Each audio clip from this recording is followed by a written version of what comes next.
yo tengo nociones de lo que son las obligaciones, los contratos y todo el tema.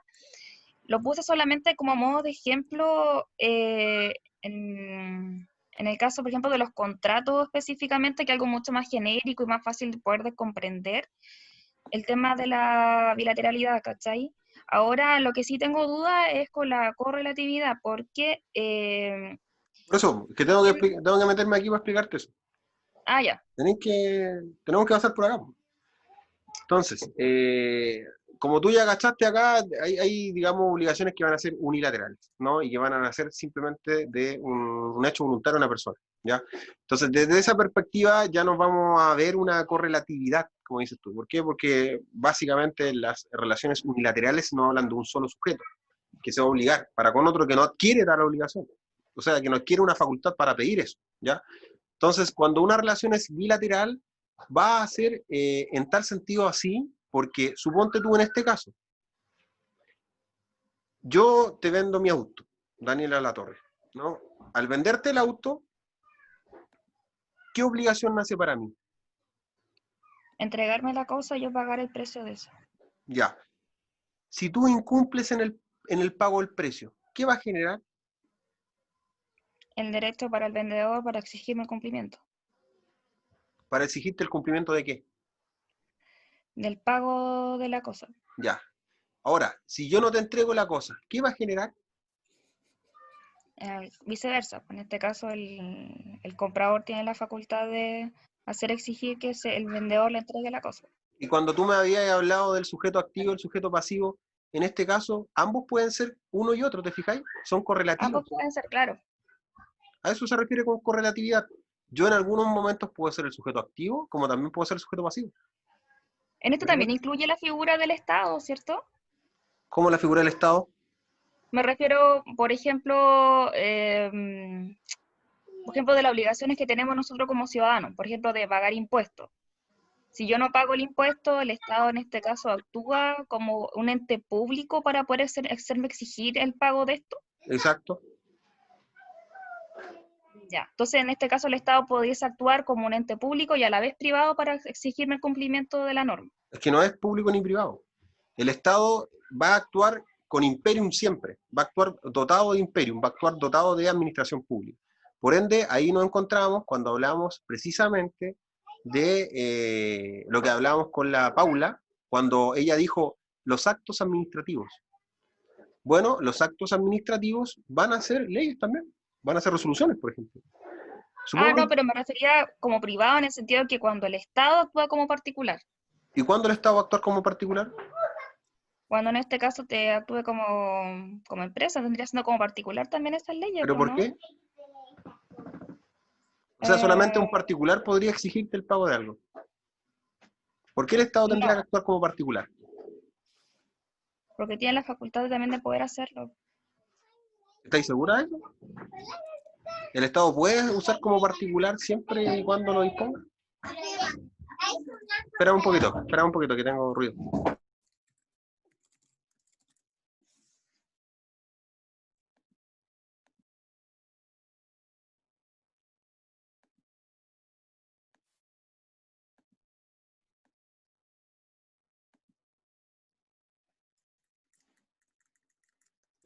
Sorry. Entonces, claro, mira, hay que sacarse esta figura, yo te voy a ayudar. Está el principio de todo, ¿no? La ley, ¿no? Como fuente del derecho. Nace a través del Congreso, sale y se aplica. ¿Ya? Desde ese momento es obligatoria. ¿Ya? ¿Por qué? Porque una fuente de la ley, que me dice acá, una fuente de las obligaciones, son la ley. ¿Ya? Y eso es un campo aparte. Yo te estaba hablando solamente en el caso de la bilateralidad, en el caso de donde expresamos la bilateralidad en su esplendor, en el caso de las relaciones de dos personas, ¿no? En el caso de una convención o un contrato, ¿ya? Pero donde también vamos a expresar eh, eh, el acto de autoridad, ¿no es cierto?, por el cual no sé, un Estado va a dotarse de sus propias normas y te van a obligar a ti. Esa relación que tú tienes con el Estado es una relación de obligación que es nacida de la ley. Y al ser nacida de la ley, correlativamente te corresponde el derecho, en el caso que la ley lo diga, ¿no es cierto?, de hacer respetar los plazos en que se disponga tal beneficio, no sé si fue un tributo, suponte tú, en hacer respetar y que no se te discrimine, ¿no? Etcétera. ¿Ya? Eso van a ser tus derechos propios, que esa ley no atente contra tus derechos fundamentales, etcétera. Y por el otro lado, ¿no es cierto? El Estado va a estar en la facultad de exigirte eso, ¿no es cierto? Esa es la relación que habría en el caso de que la fuente sería una ley. Pero en el caso que el Estado incumpla, suponte tú, que una ley sea abiertamente arbitraria contra ti, en ese caso teníamos el control de constitucionalidad, ¿no es cierto?, y de legalidad que ya establecían, ¿cachai? Que ya iban a resguardar eso, ¿no es cierto? En el caso que yo incumpliera en alguna obligación como Estado, va a tener tú la facultad para exigir que eso se cumpla así. Suponte tú que el Estado en algún momento diga una ley que conceda, no sé, una jubilación a tales personas por tal dinero, no sé. Yo me veo en ese caso. Yo podría exigirle al Estado, porque el Estado se está obligando a sí mismo, ¿no? ¿Por qué medio le podría exigir? Por los medios que la misma ley diga, ¿ya? Entonces, en ese caso, hablamos de una bilateralidad, pero acentuada, perdón, disminuida. ¿Por qué? Porque en muchos casos el Estado va a actuar con poder público y va a superponer el interés privado, ¿no? Cuando actúo por interés público, toda la norma es indisponible. No puedo decir, no, yo no voy a cumplir esta norma.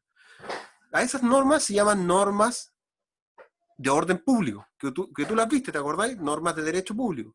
Y se van a separar en un lado. Esas normas van a ser indisponibles y van a ser tan fuertes que van a poder ser más importantes que otras dentro del ordenamiento jurídico.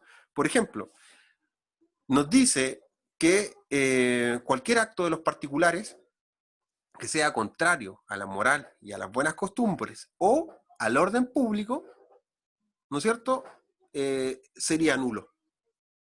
¿Cachai? Entonces, cuando yo te estoy hablando inmediatamente de una relación de que el Estado está en una situación de superioridad, inmediatamente se me viene a la mente que yo no voy a poner incumplir esa obligación, va a ser innata, va a ser así obligatoria.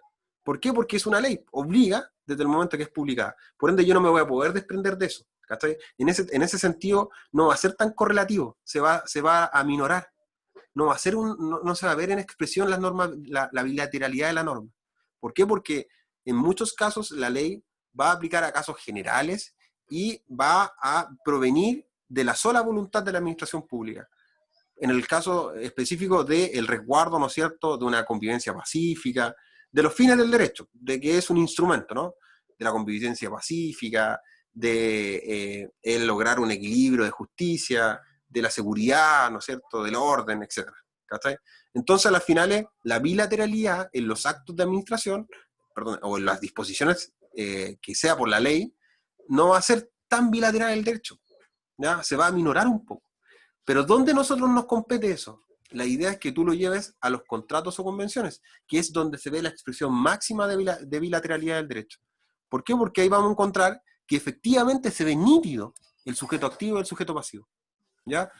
En el caso de la ley, efectivamente nosotros podríamos decir, sí, mira, el Estado actúa acá dando una ley de orden público, no sé, estableciendo las bases para un subsidio, ¿ya?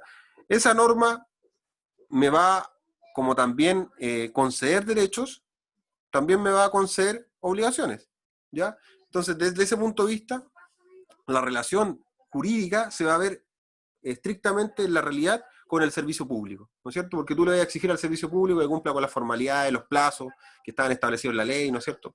Y también para ti va a tener que tener la obligación de presentar los documentos en el plazo, etc. ¿Cachai? ¿Me entendí más o menos por ese lado?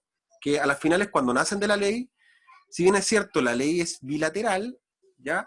Pero no va a estar bien definida esta situación de sujeto pasivo y sujeto activo, ¿ya? ¿Por qué? Porque finalmente actúa la administración pública, por un lado, a través de la potestad reglamentaria, estableciendo ciertos reglamentos, y por otro lado, ¿no es cierto?, va a establecer a través de lo que es la ley, como fuente del derecho propia del Congreso Nacional. Entonces, separando cada situación, nos encontramos que la ley, cuando es concebida a través de, no sé, del Congreso Nacional, va a estar establecida para un fin. Y si ese fin yo tengo que cumplirlo porque la norma es válida y fue acordada así por una votación, ¿no es cierto? Y todo el principio democrático. Entonces yo no me voy a poder disponer de eso. ¿Por qué? Porque yo ya elegí a esos gobernantes para que eligieran esa ley. ¿Cachai? Entonces, ¿cuándo yo voy a poder disponer de un acto o no? Cuando esa disposición aparezca en la ley. ¿Ya? Si la ley me dice, por ejemplo, bueno, podrá los sujetos voluntariamente adherirse. Por ejemplo, en el caso del servicio militar, no sé, el que dice el profesor Esquella. En ese caso, la ley establece que yo podría desprenderme, ¿no?, de la obligación, ¿no? Y a propósito de eso, nos dice que en ese caso yo estaría sometido, no sé, a una atenuación no una heteronomía, ¿no? Me darían como una obligación, como de yo mismo me estoy normando, ¿cachai? Como una autonomía, ¿cachai? Pero en ese caso específico, la ley lo debería decir. Ahora, cuando nosotros hablamos nítidamente de una relación de obligación, hablamos de estas fuentes. Por eso te explicaba esto, porque para entender el concepto de bilateralidad tengo que entenderlo que habla de otra persona. ¿Cachai? Es otra persona la que se obliga, es una relación de ambas personas, ambas expresan su voluntad. En cambio, en la ley es distinto, porque la ley no expresamos nuestra voluntad ambos. Muchos actos administrativos, como decía la Paula, vienen ya, digamos, de su fuente formal de la potestad reglamentaria, vienen fundados en eso, ¿cachai? De ahí son obligatorios. Y no va a haber modo de disponer o no, ¿cachai? Siempre y cuando no atente contra, ¿no es cierto?, los derechos fundamentales. Es por eso que está esta barrera, ¿no? Pero lo que te compete a ti más es hablar del principio de autonomía de la voluntad, y del principio de autonomía de la voluntad específicamente lo que le están preguntando es cómo algunas normas jurídicas, o la mayoría de las normas jurídicas, son bilaterales, es su característica general, ¿ya? Son bilaterales, ¿por qué? Por la misma relación jurídica. Ahora, tú parece que ya lo entendí, porque cuando me explicaste que el vendedor, ¿no es cierto?, tenía la obligación de pagar el precio, y el vendedor tenía la obligación de entregar la cosa y el comprador tenía la obligación de pagar el precio, si ambos incumplían esa obligación, ambos eran correlativos, uno a causa del otro. ¿Cachai? Si, por ejemplo, no hubiera el precio, no podría concebirse el contrato, la convención, no hablaríamos de bilateralidad, sino que hablaríamos de unilateralidad, y ahí hablaríamos efectivamente de una declaración. Para llevarlo a la práctica, yo te recomiendo que en tu trabajo trates de hacer un esquema, ¿no es cierto?, de la situación de bilateralidad que se le daría en una relación jurídica, y lo establezcas con flechas, ¿no es cierto?, al igual que lo hace la profe de repente cuando muestra esos monos en una lámina. ¿Cómo sería esta situación de bilateralidad? ¿Y cómo sería correlativa? ¿En qué casos? ¿No es cierto? Y listo. Yo creo que ¿Te con puedo eso... mostrar lo que tengo por mientras? Dale, pues sí, la idea es que lo mostréis, pues. Ya, espérame. Espérate, te voy a frenar esto para parar. Déjame Sí. sacarlo. A mí me falta más. Yo viste como unos punteos de lo que tenía más o menos que señalar en la presentación. Sí, sí, Primero dale. quería hablar respecto del tema, obviamente los sujetos que son participantes de esto, obviamente que los sujetos van relacionados, perdón, van vinculados a la relación jurídica, también de los derechos que también hay, tanto el sentido como objetivo como el subjetivo, y como la vinculación, porque habla mucho de los textos, no sé por qué le dan tanto como entre la relación entre el derecho y la moral, siendo que uno y otro no tiene relación alguna, ya que, no sé, pues en el caso de las normas jurídicas son bilaterales y las morales son unilaterales, entonces, bueno, igual quise como incluirlo como para rellenar, porque de verdad como que siempre redunda como en lo mismo. Espérame. Eh,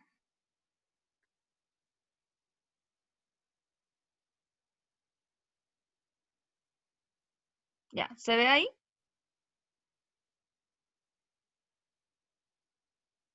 Sí se ve. Ah, creo que el Franco está silenciado. Sí, Espérate, pero sí se ve. Sí. espera un poquito, espérate. Hoy soy súper guasa, primera vez que hago esto. ¿Me escucháis? Compartir pantalla. ¿Sí? Ya, dale, mira, lo que te... Ya, ya, filo con la intro. Mira, Primero, como quise, para poder entrar como al tema, profundizar, o sea, perdón, darle como el concepto de la norma jurídica en sí, el concepto, para poder como entrar al tema. Bacán. Ahí ya ahí puse la cuestión y... ya ahí como que lo escribí como más o menos como desglosando un poco el concepto de por qué llego yo a hablar de la bilateralidad, ¿cachai? Ya, pero dilo, léelo. A ver, le comienzo. Espérate. No, pero ahí, mira, bajo este Ya. concepto, eso. Ya, bajo este concepto podemos dilucidar que la norma jurídica no es una regla de conducta que rija el comportamiento de la persona en sí misma, como ocurre en las normas morales, sino en su relación con otros individuos. Ya. Esta relación entre individuos trae consigo aparejados diferencias que se pueden suscitar dentro del mismo grupo humano. Para que esto no se transforme en la ley del más fuerte y podamos coexistir de manera pacífica, donde nuestro bien particular pueda realizarse en el alero y amparo del ordenamiento jurídico, teniendo como finalidad el bien común, es que necesitamos una institución que monopolice el uso de la fuerza socialmente organizada para dar cumplimiento a la inobservancia de la norma jurídica y que los sujetos tengan las herramientas necesarias para poder hacer uso de este derecho, como también obligarse a acatar la norma. Es por esto que la bilateralidad de la norma jurídica debe poseer la cualidad de ser imperatributivas, ya que imponen deberes a un sujeto y al mismo tiempo conceden a otro sujeto la facultad de exigir su cumplimiento. Esta correlatividad no puede pensarse en un término sin el otro. Eso es Disculpa, como lo primero ya, que puse. disculpa que te interrumpa, pero lo que pasa es que me acordé de un ejemplo que es tan así que algunos, bueno, cuando te pasen, específicamente aquí estamos viendo, digamos, lo que es derechamente dos voluntades, ¿no? Y Claro. esas dos voluntades van a manifestar, y, ¿no es cierto?, y van a hacer nacer esta ley, ¿no? Que eso es lo que nos habla románticamente eso, ¿ya? Y que finalmente van a ser los contratos, ¿no? Que es ese tipo de ley, porque en eso le compete la bilateralidad. Pero cuando hablamos de unilateralidad, también hablamos de que una persona podía manifestar, digamos, su voluntad para generar algo, ¿no? Pero suponte tú que, no sé, en el caso mismo de las donaciones, ¿no? Eh, tu contrato, o sea, perdón, tu forma de donar, ¿no? Tenga algún error, alguna fuerza, alguien te haya obligado. Suponte tú que alguien te obligó y que en ese acto no estaba, ¿ya? En ese caso, hablamos de la eficacia, ¿no? Cuando hablaba la otra compañera, cuando yo le decía, ¿qué pasa si a ese acto, bueno, tú no estabas ahí, pero qué pasa si a ese acto le falta algún requisito, ¿no? Que la misma ley indicó para que se llevara a cabo, ¿no? Eso lo Ponte, hizo el consentimiento, ¿no? claro, en ese caso, suponte tú que el acto jurídico va a ser ineficaz, ¿cachai? Y va a poder ser sancionado con la nulidad.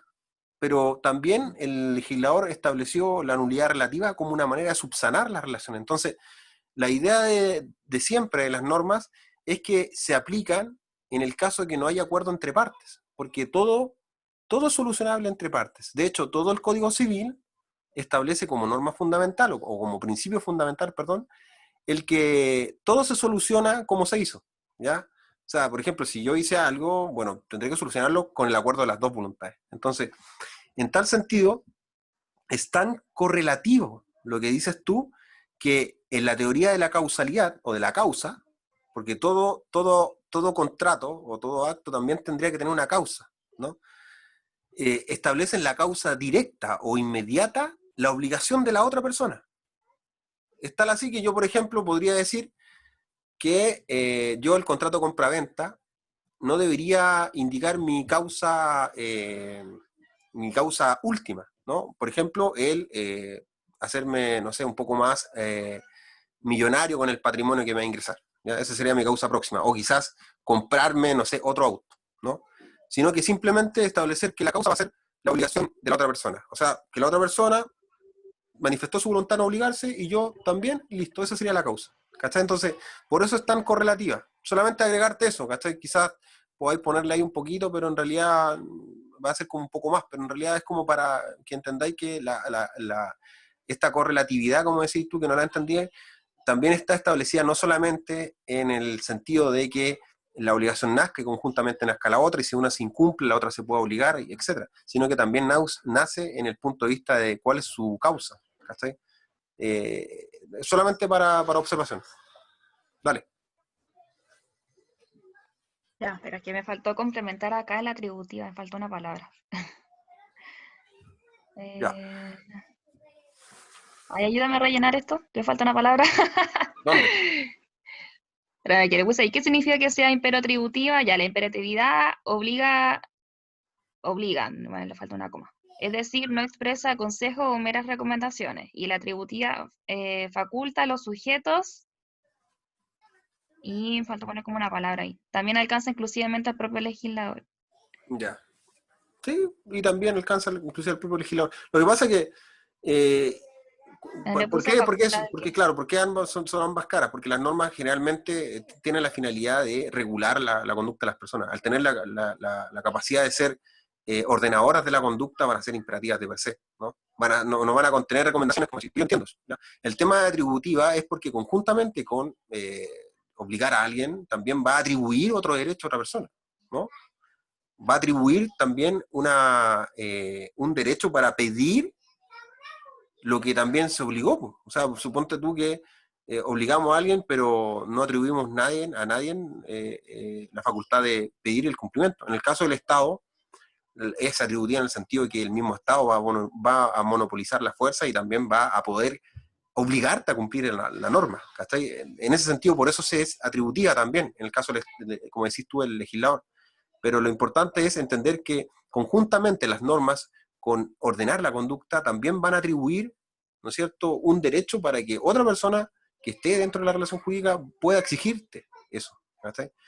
Pero está bien, no veo que esté mal, yo lo entiendo. Ya, de ahí no sé, le metí esta cuestión como para rellenar en sí, porque en realidad Es que, mira, leyéndolo, está todo unido. Aquí, por ejemplo, decís sentido objetivo, sentido subjetivo. Y ahí mismo se separan los derechos. El derecho objetivo y el derecho subjetivo. Ustedes se los pasaron, ¿o no? eh, ¿Cuál es el derecho sí, subjetivo? la facultad que tenemos nosotros, ¿o no? ¿Ya? ¿Pero para Es qué? como, tiene que ver como dar, hacer o no ser, como una prestación. No tiene que ver mucho con eso, porque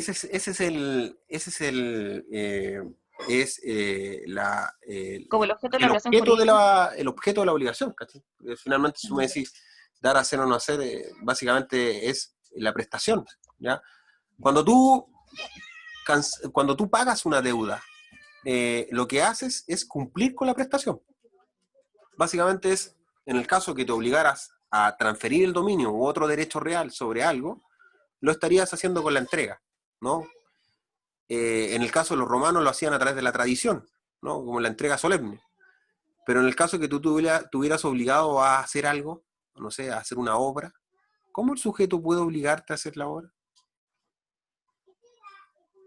¿Cachai? Entonces, en ese caso, el sujeto, la norma no le dota de todos la norma no le va a dotar de todos los medios para él mismo ejercer la fuerza, ¿te fijáis? Sino que los va a radicar en un órgano jurisdiccional para que a través de ese procedimiento el sujeto pueda cumplir la prestación. Entonces, a las finales, cuando hablamos de derecho subjetivo, hablamos efectivamente que la norma va a contener un derecho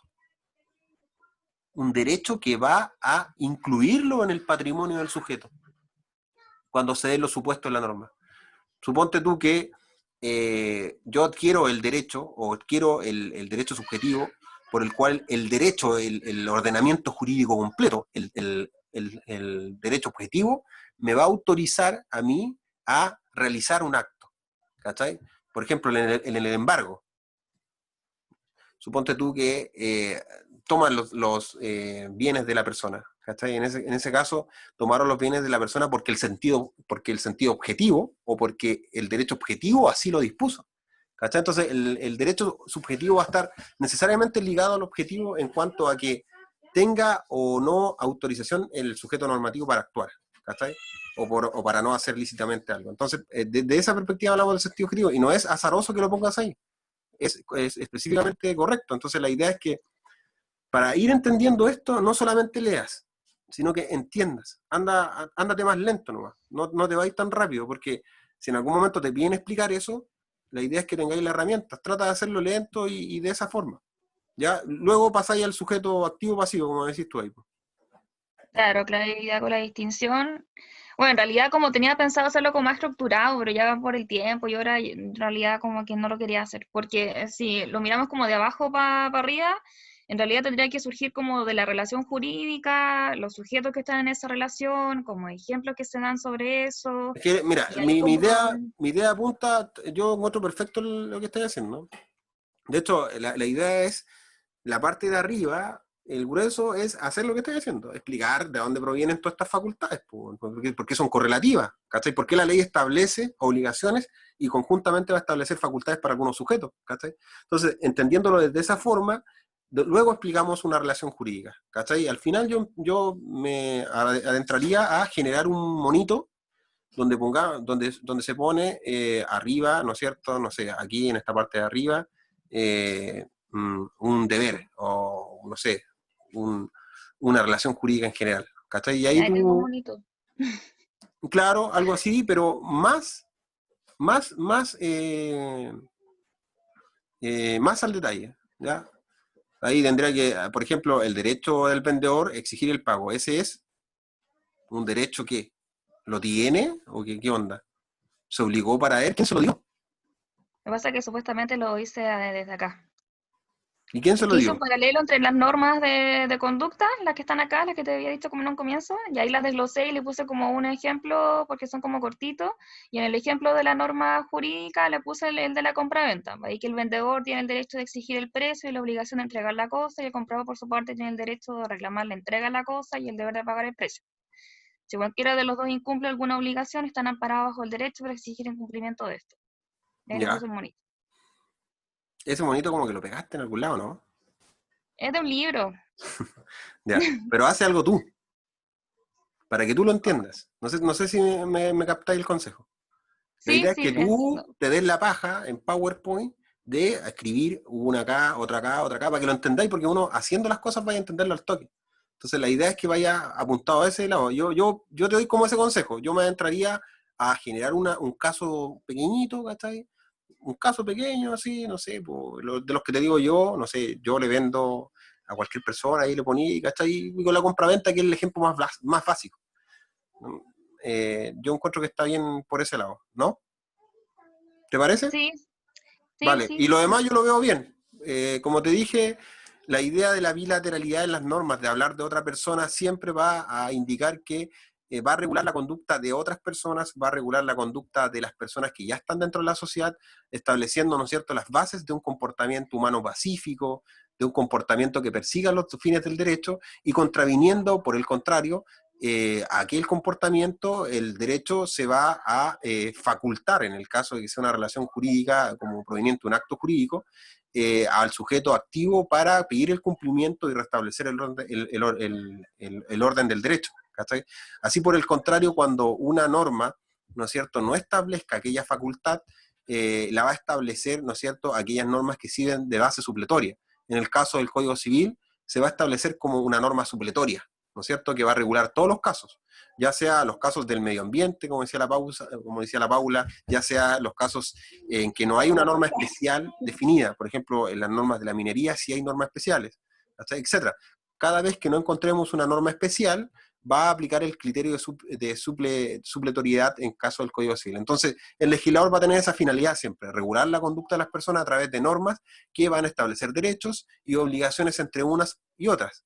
En el caso de que sea un acto administrativo, en el caso que sea de un acto proveniente unilateralmente del Estado, donde no le toca disposición a un sujeto, ese acto va a ser netamente unilateral, ¿no? Y no va a caber en la categoría de bilateral, ¿ya? Es ahí la confusión, yo creo, Daniela, cuando la fuente de aquella obligación proviene de un acto administrativo, hablamos de una fuente netamente unilateral, porque al sujeto no le toca poder en esa decisión.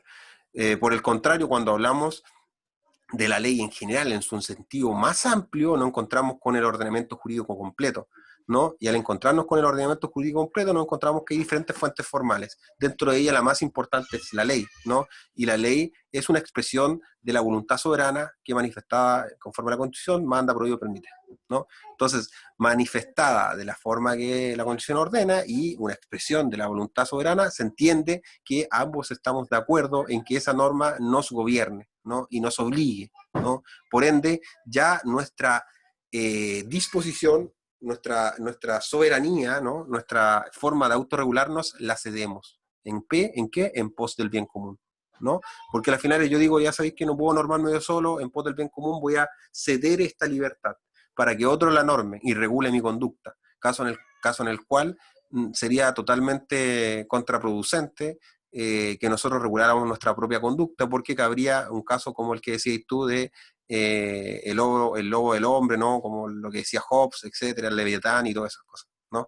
Antes del periodo de naturaleza. Entonces, esa es la única idea. Tenéis que entender que las normas son bilaterales. ¿Por qué? Porque regulan la conducta del ser humano, ¿no? En sociedad. Y siempre en relación a otro, ¿no? Todas las normas dicen relación a otro. Todas. En formato general. Cuando el Estado, cuando tú me decís, no, es que las normas del Estado son distintas. Bueno, sí, son distintas específicamente. Porque esas normas van a ser provenientes ya sea de actos administrativos, que son actos unilaterales, que da a través de la potestad reglamentaria, ¿no? Y en el caso que sea, no sé, una norma que establezca una característica específica, por ejemplo, una ley de indulto, que establezca, no sé, un perdón en una norma penal en cuanto a si es privativa de libertad y que la cumpla de otra forma, en ese caso va a ser una norma particular, ¿no? Que va a obedecer solamente a un sujeto y no va a ser general. Por ende, no va a atribuir otro derecho a otra persona. ¿Cachai? Entonces, depende del punto de vista que tú lo veas. Pero recuerda siempre que para explicar la bilateralidad tienes que situarte en el sentido amplio de la ley, ¿no? Y en el sentido amplio abarca toda la legislación. Ley, actos, digamos, emanados de la potestad reglamentaria, actos jurídicos, que es los que vimos recién, ¿no? Sentencias, etcétera. Todos. Constitución, todos, general. Esa es la idea, ¿cachai? Y después en el ejemplo nos digas, bueno, el ejemplo lo podemos decir, para graficarlo aún más, nos vamos a ir a un acto jurídico. El acto jurídico específicamente de la compraventa, ¿no? Por el cual una persona se obliga para dar con otra una cierta prestación y la otra en pagar el precio a esa persona. En el caso de incumplimiento de la obligación por parte de cualquiera de los obligados, podrá también facultarse a cualquiera de ambos a pedir la obligación. Por eso se dice que es correlativa, porque el derecho nace siempre cuando se infringe la prestación o el cumplimiento de la prestación, o en su efecto cuando se faculta a un sujeto por el solo ministerio de la ley para pedirlo. En el caso, por ejemplo, que sea en el caso de los alimentos. No sé si habéis visto en el caso de los alimentos. Mediando no hay ninguna declaración de voluntad por parte de algunas personas, ¿no? Simplemente el derecho está. Y tú tienes la facultad para pedirlo. En ese caso hablábamos de derecho subjetivo, ¿no? Como un derecho propio del sujeto, ¿no?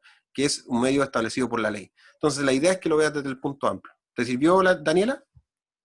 Sí, lo que pasa es que lo había encasillado mucho como al ámbito particular, como de No, los actos sí, jurídicos, de los contratos. ay, disculpa, ese es el otro problema que tenías tú, el tema del ámbito particular. Efectivamente, el Estado va a poder actuar en algunos casos como empresa, pero netamente en lo patrimonial, ¿ya? Y en esos casos va a actuar solamente por la autorización de una ley de quórum calificado, ¿no? Desde el miedo que se tuvo por parte del estado de bienestar, ¿no? El estado donde el Estado beneficia o es un estado productor, ¿no? Un estado que no es contrario a la libre competencia, perdón, es contrario a el estado, digamos, de capitalismo o neocapitalismo, por cuanto el Estado va a cumplir cualquier función estatal, o sea, perdón, cualquier función empresarial, ¿no? Y en esos casos lo vemos, por ejemplo, en el caso de Corea del Norte, por ejemplo, en el caso de la República Democrática China, que ahí hay un caso bastante interesante. ¿Por qué? Porque la República Democrática China tiene ese libre mercado, ¿no? Y que a pesar de ellos el Estado también actúa como un ente empresarial regulando todo. Entonces, la idea es que te centres en eso, dependiendo en qué modelo económico estamos, por ejemplo, un modelo económico neoliberal, el Estado le va a tocar poca parte en regular algunas situaciones como particular. No va a poder actuar en la vida como particular, a no ser que una ley lo autorice. Y por ejemplo, en el caso de que el Estado te arriende algo, o el Estado te quiera comprar algo, o el Estado te quiere hacer algo, en ese caso el Estado debe actuar con la denominación de fisco, y en ese caso el Estado va a actuar simplemente como un mero comprador, y va a sujetarse a todas las normas del Código Civil de carácter privado, y no así a normas de derecho administrativo o de derecho público. En ese caso serán aplicables las normas de derecho privado. ¿Me entiendes? Esa es la gran diferencia. Entendido. Muchas ¿Cachai? gracias. Porque al final, si tú me decís, no, el Estado va a actuar como un ente público, y en qué caso actúa como un ente privado, bueno, dependiendo, porque generalmente el Estado se le fue abolida toda participación empresarial, a no ser por una ley de quórum calificado. ¿Cachai? Y el Estado va a actuar, puede actuar como un ente público, pero en ese caso va a actuar por la norma de derecho privado o norma de derecho civil, actuando con la denominación de fisco y obligándose como cualquier persona, ¿no? Por ejemplo, las municipalidades generalmente hacen eso, y hay una ley que regula eso igual, la ley de compras públicas. Ya, también en ese caso, la ley de compras públicas regula la materia en que el Estado va a comprar servicios, ¿no? Para que la sociedad pueda estar... por eso se dice que es como una suerte de que el Estado, cuando no pueda, ¿no? O cuando no le es imposible, o cuando los particulares lo hacen mal, solamente va a actuar. En el caso que no pueda, bueno, lo hace a través de servicios, ¿no? Compra servicios particulares constantemente, y esos servicios son regulados por el derecho público. En ese caso lo vemos distinto, porque en ese caso actúa una ley de compras públicas en el cual los particulares no le va a tocar pito. Simplemente estas son las bases, cumple con las bases, bien. Y incluso el Estado puede inmediatamente, si él quiere, al arbitrio de él, terminar el convenio. ¿Cachai? Que son los llamados licitaciones Disculpa que públicas. te interrumpa, para que se dé igual esta, porque se puede dar una relación jurídica, por ejemplo, en el caso de que por el solo hecho de ser chileno tú ya tienes deberes y obligaciones, sin obviamente mediar el consentimiento de por medio para que se genere esta relación jurídica. Por ejemplo, cuando te hablé, por ejemplo, de los impuestos que debemos pagar, o sea, yo no di mi voluntad para que eso sucediera, es algo que se dio por el solo hecho de que soy chilena, vivo acá y que tengo que pagarlo sí o sí. No hay un acuerdo de voluntad en ese sentido. Aún así se puede dar una relación jurídica, Pero ¿qué hay ahí? ¿Qué vemos ahí? ¿Cuál es el bien predominante ahí? el bien común. Ya, pues, ahí tienes tu respuesta. O sea, a ti no te toca pito que tocar cuando hablamos de bien común, porque eso ya incluso no tiene que ver con normas.